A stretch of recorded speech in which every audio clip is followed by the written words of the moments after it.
अपनी दिनचर्या में एक सद्गुण अवश्य विकास करना चाहिए।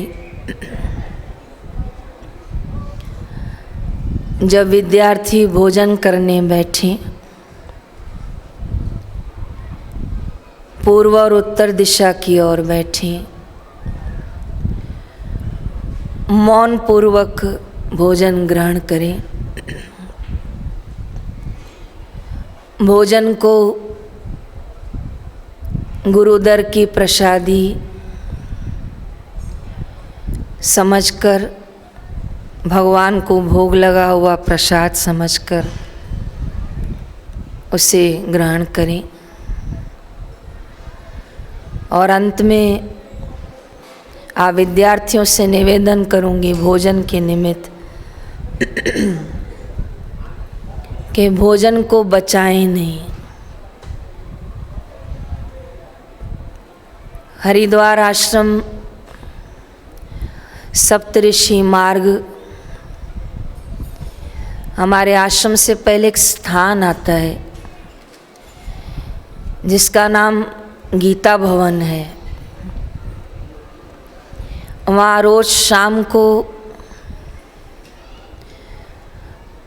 हजारों की संख्या में साधु महात्मा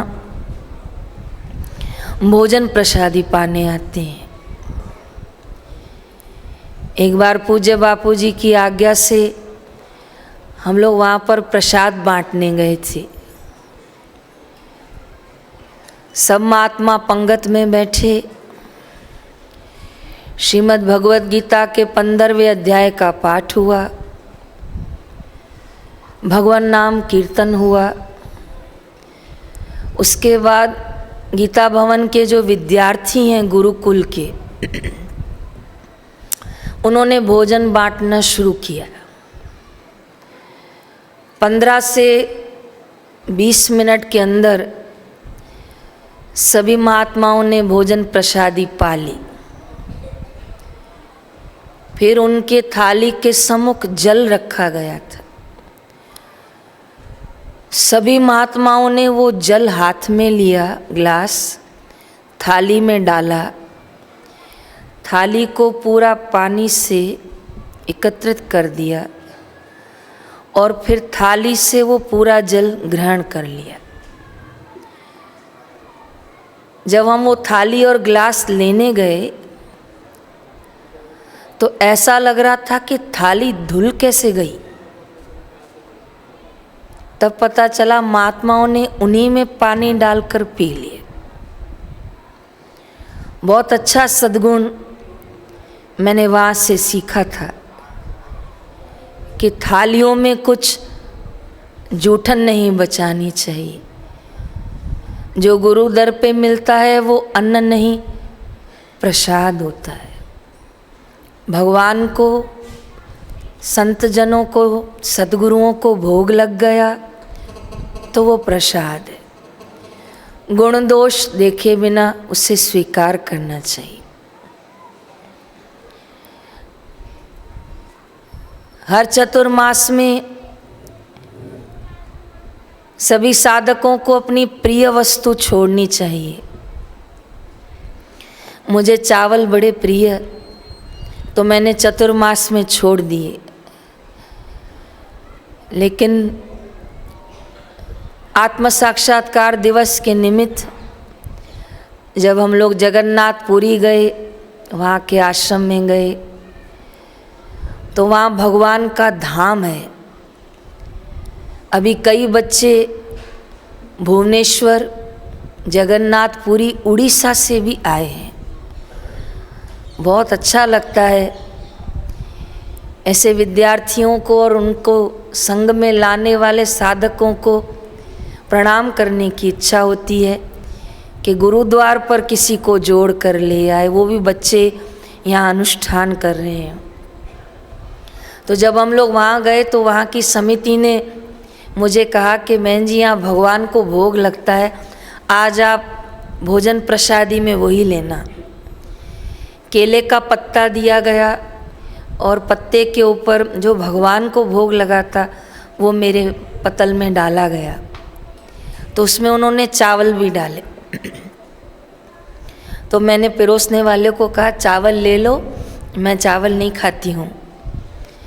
तो कहा क्यों? मैंने कहा चतुर्मास है, चावल नहीं खाऊंगी। तो वो साधक भी बड़ा भगवत निष्ठ भक्त था। उसने मुझे फिर से पूछा ये आपको चावल दिख रहे हैं?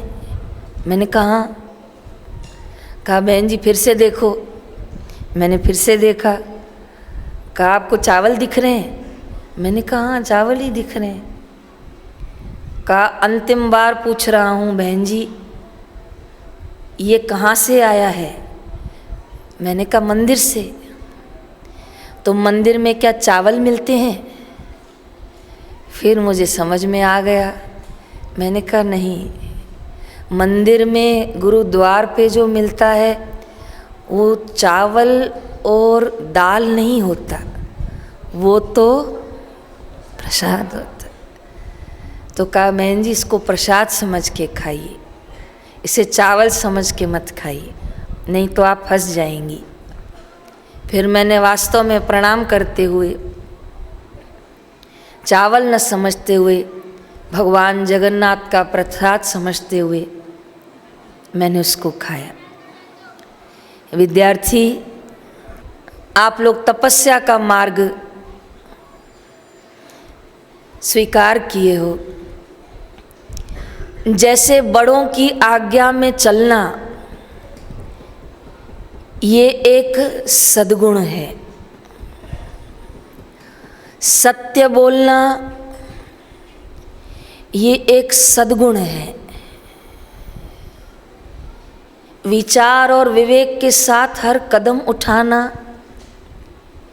ये एक सद्गुण है। ऐसे ही मैं आज बच्चों से एक छोटी सी प्रार्थना करना चाहूँगी।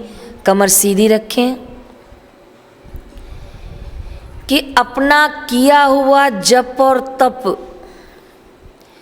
अपना किया हुआ शुभ कर्म ये जल्दी से किसी के आगे खोलना नहीं चाहिए। धनवान व्यक्ति जैसे धन कमाता है पर धन का असली आंकड़ा किसी को भी नहीं बताता, गुप्त रखता है। ऐसे ही ईश्वर के मार्ग पर चले हुए अभ्यासु को अपना ध्यान भजन, अपने अनुभव जल्दी से सबके आगे नहीं खोलना, क्योंकि निगुरा व्यक्ति ईश्वर के और गुरु के अनुभवों को पूरी तरह से नहीं समझ पाता। कई बार पूज्य बापू जी व्यासपीठ पर विराजमान होते थे, योग वशिष्ठ का ऊंचा सत्संग चलता था,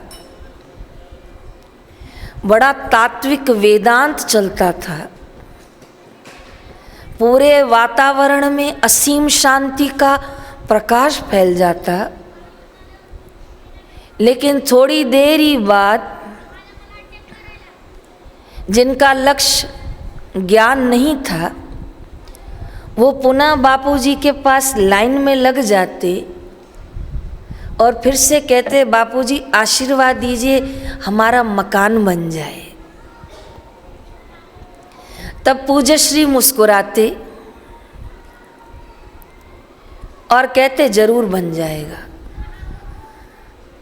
लेकिन भीतर ही भीतर बापू विचार करते थे कि मैं बांटने तो हीरे आया, लेकिन ये लोग तो चॉकलेट लेकर जा रहे हैं। इसलिए गुरुद्वार पर आकर छोटी मोटी बातों को छोड़कर अखंड एक रस गुरु के ज्ञान में निष्ठा रखना। 7 दिन यहाँ आए हो, लक्ष्य की ओर नजर रखना, मेरा जप अच्छे से हो जाए, मेरे नियम पूरे हो जाएं, मेरे अभ्यास में कोई कमी न रहे और मेरे हाथों से कोई गलत कार्य न हो, और साथ ही साथ 7 दिनों के बाद कोई आपसे पूछे कितनी माला करी थी, तो कहा जितनी अनुष्ठान में थी उतनी करी थी। मैंने वहाँ ऐसा किया, मैंने वहाँ ऐसा किया, नहीं। अपने भजन की व्याख्या न करें, अपने गुणों की व्याख्या न करें। अपने हाथ से कोई अच्छा काम, कोई पुरुषार्थ, कोई परमार्थ हो जाए तो उसकी व्याख्या ना करें। करने कराने वाले मेरे सतगुरु, सत्ता उनकी, व्यवस्था उनकी, मुझे निमित्त बनाया, धन्यवाद। बस कम बोलने में आनंद है। मैं पहले प्रसंग को लेकर आगे चलती हूँ। तो जब हम गीता कुटीर हरिद्वार में गए तो वहाँ दीवार पर लिखा था, बोलो, खाइए मण भर, बचाइए न कण भर। खाइए मण भर पर बचाइए न कण भर। जितनी पेट में भूख है आप स्वागत है, खा सकते हैं, पर कण भर भी थाली में जूठा बचाएं नहीं। कहाँ कहाँ से वो अनाज बचकर वो हमारे पास आता है खाने के लिए। फिर जब भंडारा पूरा हुआ गीता कुटीर में, जब हम निकल रहे थे तो द्वार के नज़दीक 3 वाक्य बहुत अच्छे लिखे थे। आप विद्यार्थियों को मेरे साथ बोलना होगा। बोलिए, समय थोड़ा है, काम जरूरी है, मौका यही है, चूक गए तो गए। समय थोड़ा है,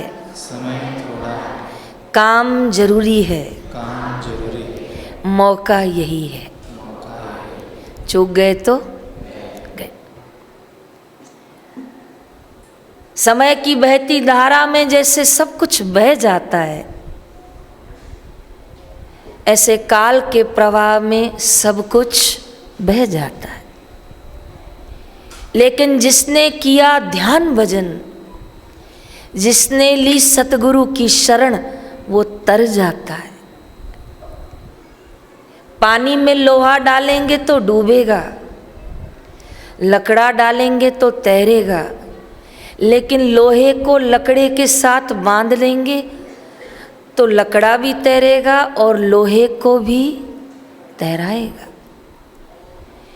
ऐसे ये संसार का बहता हुआ प्रवाह न केवल आपको, पर माया में इतना आकर्षण है कि वो सभी को बहा के ले जा रहा है। लेकिन जो लकड़े का संग करेगा तो लोहा भी बच जाएगा, जो सतगुरु का संग करेगा वो संसार में फंसने से बच जाएगा, गुरु शरण पाकर तर जाएगा। एक अंतिम प्रसंग सुना रही हूँ। फिर एक छोटी सी बच्ची जो पंजाब की रहने वाली हैं, 2013 में पूज्य श्री के दर्शन करने गई थी और बापूजी की आज्ञा पाकर उन्हें वहाँ वक्तत्व करने का अवसर मिला था। आज उस बच्ची के भावों को हम सुनेंगे, लेकिन एक पहले छोटी सी कथा।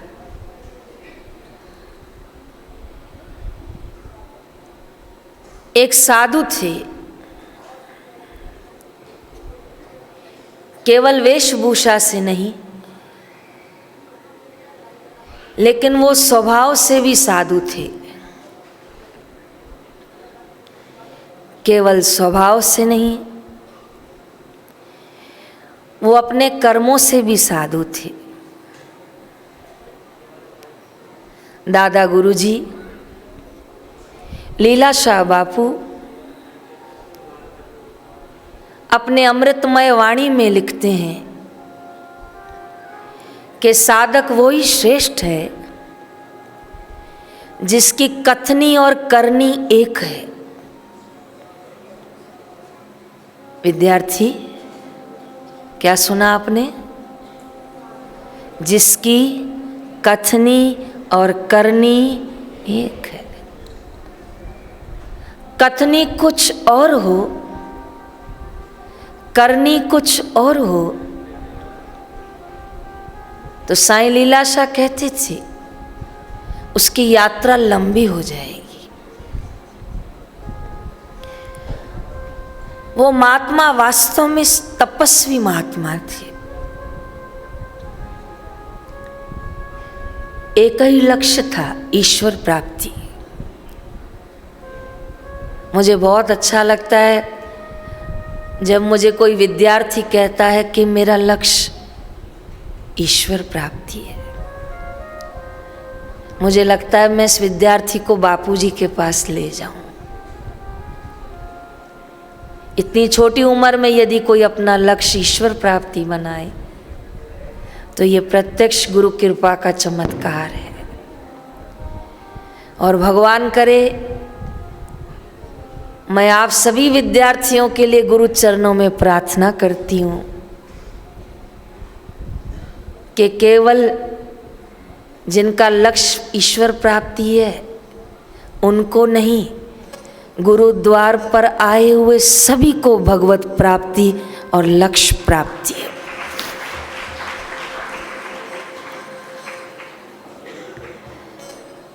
महात्मा तपस्या करने में कहीं कमी न रखे थे।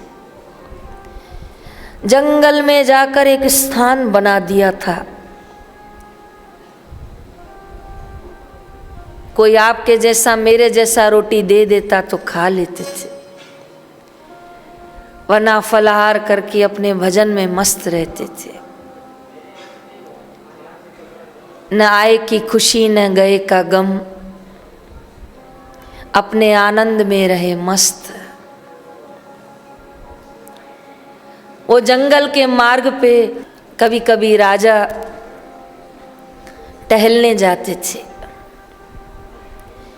किसी ने राजा को बताया, राजन ये जो कुटिया में महात्मा रहते हैं ना, बहुत ही अच्छे महात्मा हैं, अभ्यास में तटस्थ रहते हैं। राजा ने एक दो बार द्वार के अंदर प्रवेश किया, लेकिन देखा महात्मा की आंखें बंद, ज्ञान मुद्रा, केवल श्वासों की क्रिया भगवान नाम के साथ चल रही है।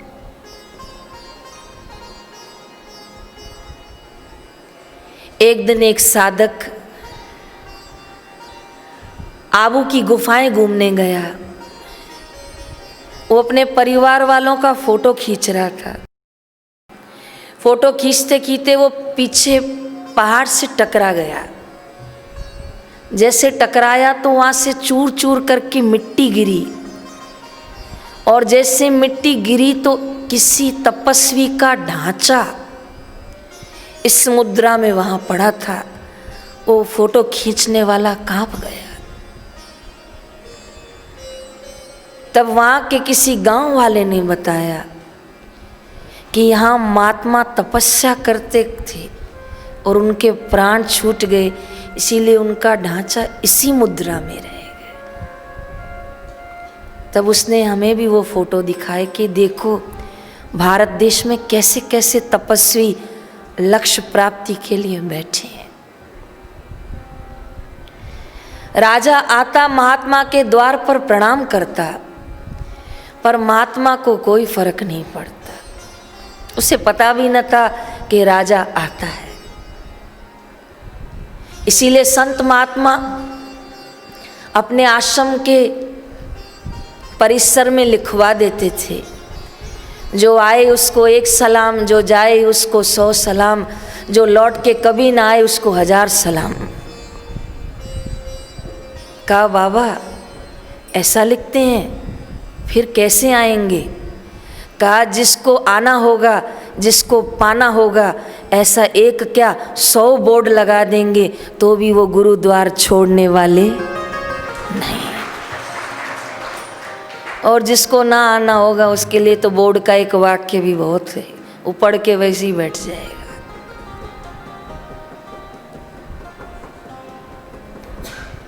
अंततः एक दिन आया, महात्मा की भक्ति स्वीकार हुई और उन्हें भगवान तत्व का दर्शन हुआ। आत्मज्ञान की ओर चले, निज स्वरूप की ओर यात्रा उनकी हुई। बहुत प्रसन्न थे, बहुत प्रसन्न थे कि मेरे सालों की तपस्या आज स्वीकार हुई है। संसारी व्यक्ति नया सामान पाकर खुश होता है, छोटा व्यक्ति गहने गांठे पाकर खुश होता है, लोभी व्यक्ति धन पाकर खुश होता है, अहंकार व्यक्ति मान सम्मान पाकर खुश होता है और साधक सतगुरु का दर्शन पाकर खुश होता है।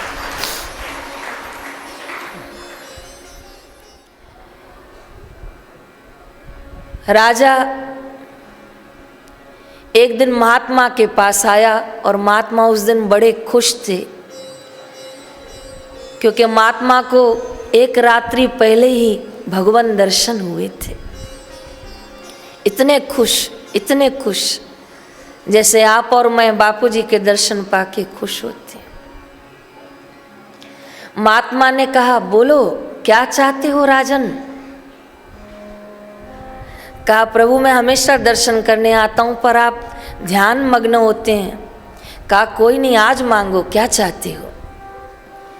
खुशी खुशी में उसने बोल दिया और राजा ने मांगा कि मुझे संतान प्राप्ति चाहिए, मेरे घर में संतान नहीं है।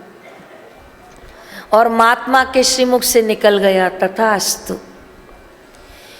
3-4 महीने बाद महात्मा के प्राण छूट रहे थे। उससे पक्का विश्वास था कि मेरा मोक्ष निश्चित है क्योंकि मुझे साक्षात भगवान के दर्शन हुए हैं।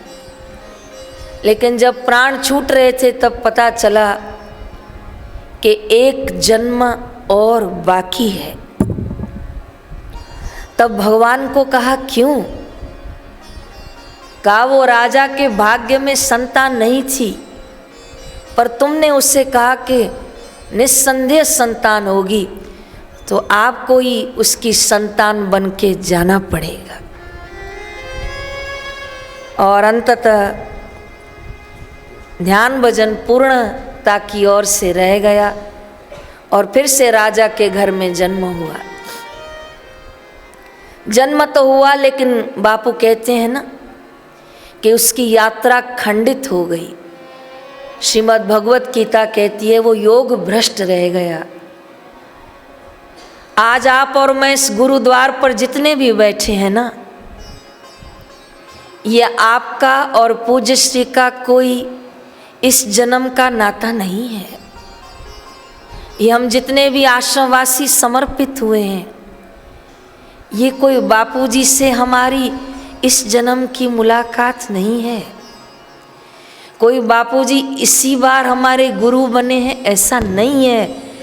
ये तो जन्मों जन्मों की मुलाकात है और हर जन्म हम बापू से जुड़ते हुए आए। तभी तो हम में से कितने साधक हैं जिन्होंने पहली बार ही बापू के दर्शन किए और उनके हृदय से आवाज आई, हमारे गुरु हमें मिल गए, हमारे मुर्शिद हमें मिल गए, हमारे सद्गुरु हमें मिल गए। तो महात्मा को फिर से रानी के गर्भ से जन्म लेना पड़ा,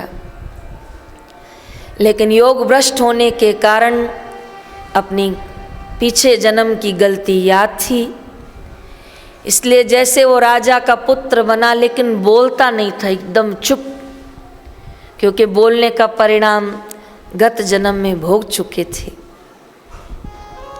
और आखिर एक दिन क्या हुआ, युवराज को लेकर कुछ सैनिक जंगल में घूमने फिरने जा रहे थे। इतने में सर्प जो है वो मेंढक को अपना निवाला बनाने जा रहा था। इतने में छोटा सा युवराज बोल पड़ा, बचाओ बचाओ, मेंढक को बचाओ।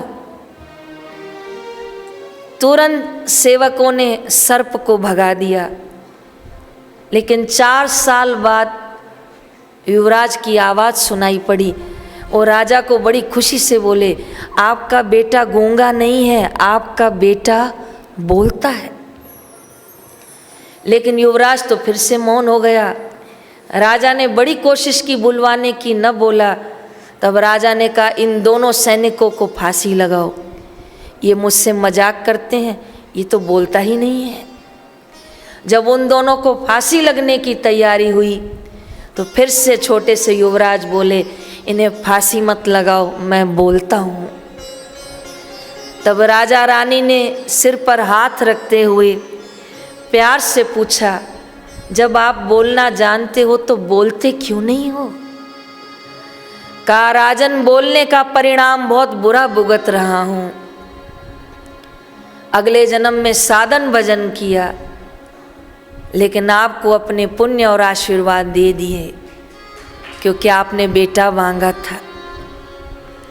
और मैंने शिक्षा ग्रहण कर ली कि भजन तो करूँगा, लेकिन भजन की व्याख्या नहीं करूँगा। ईश्वर का दर्शन हो जाए, गुरु ज्ञान की प्राप्ति हो जाए, तो अपने आप को श्रेष्ठ मानकर अपनी तपस्या को मैं खंड खंड नहीं करूँगा। इसलिए जन्म तो मिला है राजा के घर, पर मेरी बोलने की इच्छा नहीं है। किया हुआ ध्यान भजन सदैव गुप्त रखिए, किया हुआ शुभ कर्म सदैव गुप्त रखिए, की हुई मंत्र जाप की माला सदैव गुप्त रखिए। और हो सके तो गुरु ने आपको कोई प्रसाद दिया हो, गुरु ने आपको कोई मंत्र दिया हो, गुरु जी ने आपको कोई अनुभव करवाया हो, तो उसको भी सबके आगे मत खोलिए। जैसे साहूकार व्यक्ति अपना धन जोड़ के संभालता है, ऐसे साधक को अपनी साधना, अपनी भक्ति को जोड़ना चाहिए, संभालना चाहिए। उसे व्यर्थ की वाणी और व्यर्थ लोगों के साथ बोलकर उसे खोना नहीं चाहिए।